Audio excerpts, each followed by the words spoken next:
Sugar is a ubiquitous part of modern life, found in foods and beverages we wouldn't expect, like tomato sauce, yogurt, and even granola bars. It's often hidden behind different names such as glucose, fructose, sucrose, maltose, dextrose, and high fructose corn syrup. But what is sugar, really? And why is it so irresistible? At its core, sugar is a general term used to describe a class of carbohydrates. These carbohydrates can come in various forms, and they're present in everything from fresh fruit to processed foods and sugary drinks. What makes sugar so appealing, though, isn't just the sweetness, it's the way our brain reacts to it. In this article, we'll break down the science behind sugar's addictive allure and explore how our bodies and brains process this common yet powerful substance. When you take that first bite of something sweet, whether it's a gooey chocolate chip cookie or a spoonful of ice cream, there's that instant moment of satisfaction, that rush of happiness. But have you ever stopped to wonder what exactly happens in your brain when you taste sugar? It all starts as soon as the sugar touches your taste buds. The sweet receptors on your tongue spring into action, sending a signal straight to your brain. But it's not just any signal, it's a special one. This sweet sensation activates a series of processes that trigger some fascinating reactions in your brain. At the heart of this experience is a region called the cerebral cortex, which is responsible for processing all sorts of sensory information, including taste. Different areas of the cerebral cortex work together to help you identify the four basic tastes: bitter, salty, sweet, and umami. Each taste gives your brain different cues about what you're eating. But sweetness? Well, that's a whole different story. When sugar is detected, your brain goes into overdrive, activating the reward system, a network of brain areas that are responsible for generating feelings of pleasure, satisfaction, and even motivation. And this is where the magic really happens. The key player in this system is a chemical called dopamine. Dopamine is often referred to as the feel-good neurotransmitter. It plays a huge role in our feelings of pleasure and reward. In fact, every time you enjoy something that feels good, whether it's eating a sweet treat, getting a compliment, or even achieving a goal, dopamine is there, signaling your brain, "That was awesome. Do it again." Now, think about that first bite of a warm, freshly baked cookie. The combination of sweet flavor, soft texture, and the indulgence of it all floods your brain with dopamine. That burst of happiness isn't just in your taste buds, it's in your brain, telling you that what you just experienced was rewarding, and the brain encourages you to repeat it. "That felt good. You should have more." Dopamine says. This is where the reward system becomes a bit of a double-edged sword. The more your brain gets that dopamine hit from sugary foods, the more it craves it. Essentially, sugar becomes a shortcut to dopamine release, reinforcing the desire to seek out sweets and repeat that pleasurable experience. It's the brain's way of motivating you to keep going after what feels good. But this cycle doesn't come without its consequences. Every time you indulge in sugar, you're strengthening the brain's association between sweetness and pleasure. Over time, this can lead to a feedback loop, a kind of craving cycle where your brain constantly seeks out the quick dopamine burst from sugar. The more you feed that craving, the more your brain becomes wired to expect that reward. And here's the kicker. The brain gets used to those dopamine hits. Just like any reward-driven system, the more frequently it gets activated, the less satisfying it becomes over time. So, you end up needing more sugar to get the same level of pleasure you once did. This is why you might find yourself reaching for a second helping of dessert, even though you know you've had enough. Your brain has been conditioned to crave more. In extreme cases, this cycle can even lead to what we often refer to as sugar addiction. When sugar is consumed in large amounts over time, can affect the way your brain works, causing it to become dependent on sugar for those dopamine spikes. Just like with any addiction, the cravings can become stronger, making it harder to resist that next sugary treat. But it's not just about the pleasure or the craving. The overactivation of the brain's reward system, especially with foods like sugar, can also have long-term health effects. Excessive sugar consumption has been linked to issues like weight gain, insulin resistance, and even conditions like anxiety and depression. So, while the immediate pleasure of that sweet bite might feel great, the long-term consequences on both the body and the brain can be less than sweet. So, what's the takeaway here? It's not that you should completely cut sugar out of your life, after all. Everyone deserves to enjoy a sweet treat now and then. The key is balance. When you understand how your brain reacts to sugar and why those cravings happen, you can make more conscious decisions about when and how much to indulge. Moderation is the key to keeping that dopamine cycle in check. Think of it this way. You don't have to deprive yourself of the things you enjoy, but you can be mindful of the patterns your brain is creating. Instead of letting sugar dictate your decisions, take control of your choices and find ways to satisfy your sweet tooth without getting stuck in that endless cycle. By becoming more aware of how sugar affects your brain, you can start making healthier choices and break free from those cravings. Your brain will still get the pleasure it craves, but you'll be the one in control of how, when, and why you indulge. To understand the addiction potential of sugar, it's crucial to understand dopamine, the brain's reward currency. Dopamine plays a key role in motivation and reinforcement learning. It's responsible for signaling pleasure and satisfaction, and it encourages behaviors that are likely to be repeated. Think of dopamine as the feel-good molecule that's responsible for the high we get when we eat something sweet, win a game, or even receive praise. But here's where it gets interesting. The brain doesn't differentiate between natural sources of pleasure, like eating a healthy meal, and artificial ones like consuming sugar. Both can stimulate the reward system. However, sugar can lead to a much stronger and prolonged dopamine response than healthy foods, which is why sugar is often harder to resist. For example, let's take a look at how different substances affect dopamine release. Healthy foods like fruits and vegetables don't trigger much of a dopamine release because they don't provide the same intense, immediate reward that sugary snacks do.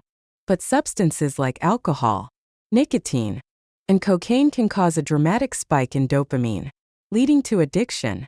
Sugar, while not as extreme, still has a significant impact on the brain's dopamine system. That's why it's so hard to stop eating sweets once you've started. Sugar's addictive power comes down to dopamine, the brain's reward currency. Dopamine is the chemical that makes us feel pleasure and motivates us to repeat behaviors that give us satisfaction, like eating something sweet, winning a game, or receiving praise. It's why sugar feels so rewarding. It triggers a rush of dopamine, creating an immediate high that's hard to resist. What makes sugar particularly tricky is that the brain doesn't distinguish between natural and artificial rewards. Eating a healthy apple or a sugary treat both release dopamine, but sugar causes a much stronger and longer-lasting dopamine spike. This intense reward makes sugary foods harder to resist compared to healthier options, which don't trigger the same dopamine surge. While substances like alcohol and nicotine can cause extreme dopamine spikes, sugar isn't far behind. It activates the same reward system in the brain, reinforcing the desire to eat more. This creates a cycle. The more sugar you consume, the more your brain craves it, because it becomes used to the rapid dopamine rush. Over time, your brain starts to expect that high from sugar, making it harder to stop. The real issue is the cycle of highs and crashes sugar causes. After the initial sugar rush, you often feel sluggish or irritable, which leads to more cravings to get that dopamine boost again. The more sugar you consume, the harder it becomes to feel satisfied with anything else. Understanding how sugar affects dopamine is key to breaking free from its grip. It's not just about willpower. It's about recognizing that sugar is tricking your brain into craving more. By cutting back, you give your brain time to reset. And over time, you can start to enjoy less stimulating, healthier foods. Moderation, not elimination, is the key to breaking the sugar cycle and regaining control. We've all heard it before. Sugar is bad for you. It's the cause of obesity, diabetes, and countless other health problems. But is that really true? Is sugar the villain it's made out to be? Or is there more to the story? The truth is a bit more nuanced. Sugar isn't inherently bad. At its core, it's simply a carbohydrate that our bodies use for energy. In fact, natural sugars found in fruits, Vegetables and dairy products come with fiber, vitamins, and other nutrients that are good for our health. The problem arises when sugar is added to processed foods in large quantities. A small piece of chocolate, a slice of cake, or a scoop of ice cream here, and there isn't going to ruin your health. These are indulgences that, when enjoyed in moderation, can even boost your mood and enhance your enjoyment of life. The real danger comes when sugar becomes a regular part of your daily routine, something consumed multiple times a day, without giving it much thought. A sugary coffee in the morning, a granola bar as a snack, a soda at lunch, and maybe some dessert at night can quickly add up. And when sugar is consumed too frequently, the brain becomes desensitized to its effects. The more sugar you eat, the more it takes to get that same pleasurable feeling. That's when the cravings kick in, leading to overconsumption and eventually addiction. Sugar affects the brain by triggering the release of dopamine, the feel-good neurotransmitter, which creates feelings of pleasure. But when you consume sugar too often, your brain gets used to the rush, and you end up needing more and more to experience the same high. This creates a cycle of cravings and overconsumption that can be hard to break. The more you eat, the more you crave, and before you know it, sugar can feel like an addiction. Over time, high sugar intake can lead to serious health problems, like inflammation, insulin resistance, fatty liver disease, and even heart disease. So, is sugar really that bad? The short answer is no. Sugar itself isn't inherently harmful, but overconsumption is. The key is moderation. You don't need to eliminate sugar from your diet entirely, but you should be mindful of how much you're consuming. It's all about finding balance, enjoying a sweet treat now, and then without letting it become a regular habit. By being aware of the sugar lurking in processed foods and choosing whole, unprocessed options, you can avoid the negative consequences. So, the next time you indulge in a piece of chocolate or a slice of cake, remember, moderation is the key. You can enjoy life's sweet moments without the guilt or health risks, as long as you keep it in check. Sarah, in her mid-30s, had always relied on sugar to get through her day. She started each morning with sugary cereal, snacked on candy in the afternoon, and finished her evening with cake or cookies. First, it didn't seem to affect her. She didn't feel tired, and her weight stayed steady. But over time, she started noticing changes. She gained weight, felt more sluggish, and struggled with energy crashes in the afternoons. Finally, Sarah decided to cut back on sugar.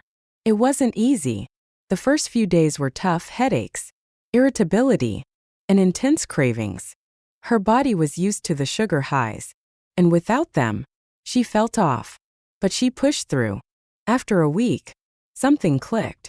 Her energy picked up, the cravings lessened, and she felt more awake and focused. By the end of the month, Sarah realized she wasn't just cutting out sugar. She was breaking a habit that had been ingrained in her for years. What Sarah learned was that sugar wasn't the problem. It was the habit of relying on it for quick energy. By eating more balanced meals and cutting back on sugar, her energy stabilized, her weight leveled off, and she no longer felt the constant need for a sugary fix. She could still enjoy a treat now and then, but it wasn't a daily necessity. Sarah had broken free from the cycle of sugar addiction and found a healthier, more balanced way to live. Her story is a reminder that it's possible to change deeply ingrained habits. With a little persistence and a focus on balance, we can regain control over our cravings and our health. Sugar is a common part of our everyday diet, found in everything from sodas to snacks. But while it may feel good in the moment, its long-term effects on your body and mind are far from sweet. When you eat sugar, it triggers a rush of dopamine in your brain, the same chemical activated by things like drugs or gambling. This makes sugar addictive, leading you to crave more and more, creating a dangerous cycle that affects both your health and happiness. Excessive sugar intake has a direct impact on your physical health. When you consume too much sugar, your blood sugar spikes, and your body releases insulin to manage it. Over time, this can lead to insulin resistance, a key factor in type 2 diabetes. Sugar also promotes chronic inflammation, which can damage your blood vessels and lead to heart disease. stroke, and even cancer. The more sugar you consume, the harder your body has to work to manage it, putting you at risk for serious, long-term health problems. But sugar doesn't just affect your body, it messes with your mind too. Studies show that eating too much sugar can lead to mood swings, anxiety, and depression. The sugar high is followed by a crash, leaving you feeling tired, irritable, and mentally drained. It also raises stress hormones like cortisol, making it harder to manage everyday stress. In today's world, sugar is hidden in many processed foods. Even those marketed as healthy, it's easy to consume without realizing it. And that's part of the problem. Our bodies become addicted to sugar, leading to overeating and unhealthy habits. But there's good news. You can take control. Start by identifying hidden sugars in your diet, like those in processed snacks or sugary drinks, and swap them for healthier options like fruit, nuts, or whole grains. You don't have to give up sweet treats entirely, but aim for balance and moderation. A little goes a long way in protecting your health. Eating mindfully and making smarter food choices can help stabilize your blood sugar, improve your mood, and reduce your risk of chronic diseases. By cutting back on sugar, you're not just improving your physical health, you're boosting your mental well-being too. Small changes today can lead to a healthier, more balanced life tomorrow. So next time you're craving something sweet, ask yourself, is it worth it?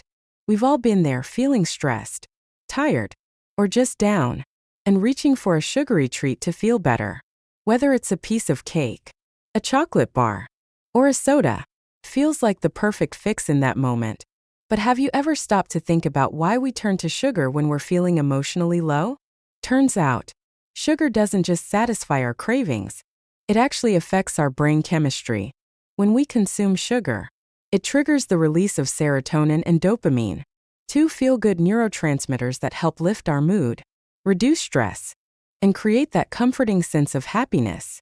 This explains why sugary foods are so tempting when we're dealing with tough emotions. Think about the last time you were feeling overwhelmed after a long day. What did you do? Many of us would instinctively grab a sugary snack for a quick mood boost. It's almost like a reset button. You take that bite, and for a moment, your stress melts away. But here's the catch. That sugar high is short-lived. Once the effect fades, you're left with that same emotional void. And suddenly, you're craving more sugar to feel good again.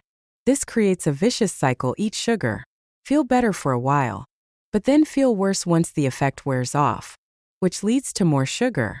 And the pattern repeats. The problem with this is that over time, this cycle of emotional eating can become a habit that's hard to break. The more we rely on sugar to manage our emotions, the more our bodies become dependent on it for that quick relief. We start associating sugar with comfort, and the cravings only grow stronger. What once seemed like an occasional treat becomes a regular go-to for emotional regulation. But what we're not addressing is the underlying emotional discomfort. We're using sugar as a quick fix, but it's not solving the root problem. And worse, it's taking a toll on our physical health. From weight gain and energy crashes to serious health conditions like diabetes and heart disease. The long-term effects of relying on sugar can be damaging. Not to mention, sugar doesn't solve the emotional issues we're facing, it just temporarily masks them. So, how do we break free from this cycle? The key is to stop relying on sugar to control our emotions. It's not about eliminating sugar entirely, but finding healthier ways to deal with stress and emotions. Meditation, exercise, or even going for a walk are great alternatives to help reset your mood without reaching for a sugary snack.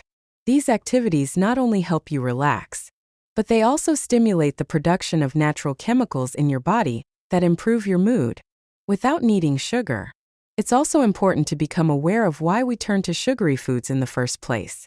The next time you're reaching for a sweet treat, pause for a moment and ask yourself, are you really hungry? Or are you trying to soothe your emotions? Developing this awareness is the first step in breaking the pattern. The more we understand the connection between our emotions and eating habits, the better equipped we are to choose healthier ways to maintain peace of mind and happiness. By replacing the sugar habit with healthier coping mechanisms, we can break the cycle of emotional eating and start living a more balanced, mindful life. So, next time you feel that urge to snack out of stress or sadness, try something different, meditate, go for a walk, or get moving. These small changes can make a big difference in both your emotional and physical well-being. Sugar is irresistible for a reason. It triggers the brain's reward system, causing the release of dopamine, which makes us feel good. Over time, though, this cycle of cravings and rewards can lead to overconsumption and addiction. The key to managing sugar consumption lies in understanding how it affects our brain and being mindful of how often and how much we eat. While sugar isn't inherently bad, overconsumption can lead to serious health problems, including addiction, weight gain, and an increased risk of chronic diseases. By moderating our sugar intake and making conscious choices, we can enjoy the occasional treat without falling into the trap of sugar addiction. So, next time you reach for that slice of cake or candy bar, remember, it's all about balance.